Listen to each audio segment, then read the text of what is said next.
আমাদের রাজ্যে যেমন বালি চুরি, কয়লা চুরি, শিক্ষা চুরি, দুর্নীতি অনেক কিছু হয়, ঠিক সেরকমই সেন্ট্রালে আরেক গল্প চলছে।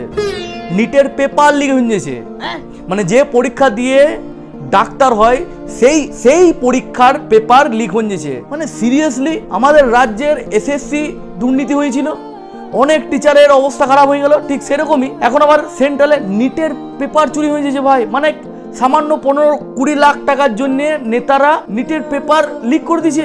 सबके सब चोर हैं साले। 3 তারিখ পরীক্ষা হয়েছিল, 12 তারিখ এসে বলছে যে নিটের পেপার লিক হয়ে গেছে, আবার নতুন করে হয়তো পরীক্ষা হবে। মানেটা কি ভাই? कंट्रोल।